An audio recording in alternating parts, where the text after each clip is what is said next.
പുതിയൊരു വീഡിയോയിലേക്ക് സ്വാഗതം. ഇന്നത്തെ വീഡിയോ എന്ന് പറയുന്നത് നമ്മൾ പേരൽ പാർക്കിൽ എങ്ങനെ കൃത്യമായിട്ട് ചെയ്യാവുന്നതാണ്. പലരും വന്ന് കമന്റ് ബോക്സിലും വന്നിട്ട് ചോദിച്ചു, അതുപോലെ പലരും വന്നിട്ട് വാട്സാപ്പിലും വന്ന് ചോദിച്ചു ഇന്ന ഒരു വീഡിയോ ചെയ്യാമെന്ന് ചോദിച്ചു. അപ്പോൾ അതുകൊണ്ടാണ് ഈ ഒരു വീഡിയോ ചെയ്യുന്നത്.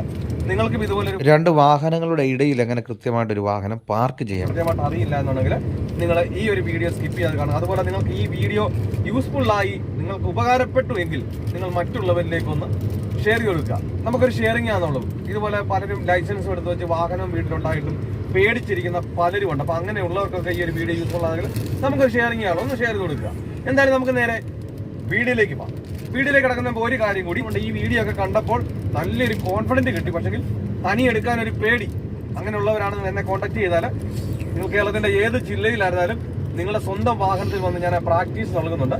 നിങ്ങൾക്ക് ആഗ്രഹമുണ്ടെങ്കിൽ എൻ്റെ വാട്സപ്പ് നമ്പറായ 8606190693 എന്ന നമ്പറിലേക്ക് കോൺടാക്ട് ചെയ്യാം. ഈ ഒരു പ്രായത്തിൽ എന്നോട് പറ്റില്ല, ഞാൻ ലൈസൻസ് ഉള്ള സമയത്ത് 1-2 പ്രാക്ടീസിന് പോയി, എനിക്കൊരു കോൺഫിഡൻസ് അതുകൊണ്ട് ഈ പ്രായത്തിൽ പറ്റില്ല എന്ന് മടിച്ചിരിക്കുന്നവരുണ്ട്. അതുപോലെ വീട്ടുകാർ മടിപ്പിക്കുന്നവരുണ്ട്, നിന്നോട് ഈ ഒരു പ്രായത്തിൽ പറ്റില്ല, ഞാൻ പോയിട്ട് തന്നെ പറ്റുന്നില്ല, അപ്പം നിന്നെ കൊണ്ട് ഒട്ടുമേ പറ്റില്ല എന്ന് പറഞ്ഞ് മടിപ്പിക്കുന്നവരുണ്ട്. ഞാൻ പറയുന്നു, നമുക്ക് ഡ്രൈവിംഗിൽ ഒരു പ്രായം ഒരു പ്രശ്നമല്ല. നിങ്ങൾ ഏത് പ്രായത്തിലായിരുന്നാലും, നിങ്ങൾ ഏത് ജില്ലയിലായിരുന്നാലും, എൻ്റെ ജില്ല നിങ്ങൾ ഏതാണെന്ന് കരുതേണ്ട, നിങ്ങളുടെ സ്വന്തം വാഹനത്തിൽ വന്ന് നിങ്ങൾക്ക് പ്രാക്ടീസ് നൽകുന്നുണ്ട്. നിങ്ങൾക്ക് ആഗ്രഹമുണ്ടെങ്കിൽ എന്നെ കോൺടാക്ട് ചെയ്യാം. എന്തായാലും നമുക്ക് നേരെ വീഡിയോയിലേക്ക് പോകാം.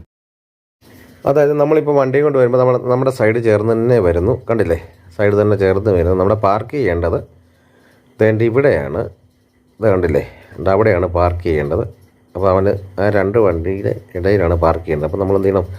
ആദ്യത്തെ വണ്ടിയുടെ അടുത്തോട്ട് ചേർന്ന് തന്നെ പോകണം കേട്ടോ. ചേർന്ന് തന്നെ പോയാലേ നമുക്ക് കൃത്യമായിട്ട് അതിൻ്റെ അകത്തിൽ പാർക്ക് ചെയ്യാൻ പറ്റത്തുള്ളൂ. അവിടെ ചെന്ന് നമ്മുടെ റിവേഴ്സ് ഗിയർ കൊടുത്തിട്ട് നമ്മുടെ ആ ഇനവയുടെ മൂല വരെ നമ്മൾ ആ ചേർന്ന് തന്നെ വന്ന് അവിടെ വരും ഫുള്ള് ഒടിഞ്ഞ് അങ്ങോട്ടാണ് നമ്മൾ ലെഫ്റ്റിലേക്ക് ഫുള്ള് ഒടിച്ച്, ആ ലെഫ്റ്റിലേക്ക് ഫുള്ള് ഒടിച്ച് നമ്മുടെ ബാക്കിലേക്ക് ഇറങ്ങി വരിക. നമുക്ക് ആ ലെഫ്റ്റ് സൈഡിലെ മിററിൽ തന്നെ അതിൻ്റെ മൂല എത്തുമ്പോൾ ആ മൂല കറക്റ്റായിട്ട് കാണണം.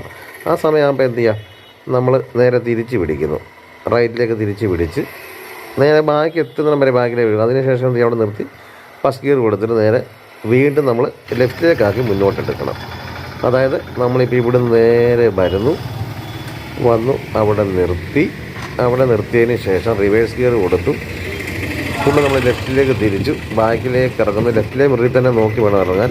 എന്നിട്ട് ആ ബാക്കി കിടക്കുന്ന ചുവന്ന വണ്ടിയുടെ മൂല ആ ഭാഗം നോക്കി വേണം വരാൻ. അതിൻ്റെ വെളിയിലോട്ട് പോകരുത്. വെളിയിലോട്ട് പോയി കഴിഞ്ഞാൽ അങ്ങേ ഭാഗത്തേക്ക് ചെല്ലും. മൂലയെത്തും അതിന് നേരെ തിരിച്ച് പിടിക്കുക, റൈറ്റിലേക്ക് തിരിച്ച് പിടിച്ചു നേരെ ബാക്കിലേക്ക് ഇറങ്ങി അവിടെ നിർത്തിയതിന് ശേഷം വീണ്ടും എന്ത് ചെയ്തു? മുന്നോട്ട് എടുത്തു കഴിഞ്ഞാൽ കൃത്യമായിട്ട് നമുക്ക് രണ്ട് വാഹനത്തിൻ്റെ ഇടയിൽ നമുക്ക് കറക്റ്റായിട്ട് പാർക്ക് ചെയ്യാം. അപ്പോൾ നമ്മുടെ ചാനലിന്റെ പേരായ ജോ ഡ്രൈവിംഗ് എന്ന ചാനൽ നിങ്ങൾക്ക് ഇപ്പം ഇൻസ്റ്റാഗ്രാമിലും അതുപോലെ തന്നെ ഫേസ്ബുക്കിലും നിങ്ങൾക്ക് കാണാൻ സാധിക്കും. ഫേസ്ബുക്ക് വഴിയാണ് നിങ്ങൾ ഫോളോ ചെയ്യുക. അതുപോലെ തന്നെ ഇൻസ്റ്റാഗ്രാം വഴിയാണ് ജോ ഡ്രൈവിംഗ് എന്നുള്ള ചാനൽ വഴി നിങ്ങൾ ഫോളോ ചെയ്താൽ നിങ്ങൾക്ക് ഡ്രൈവിംഗ് സംബന്ധമായ എല്ലാ കാര്യങ്ങളും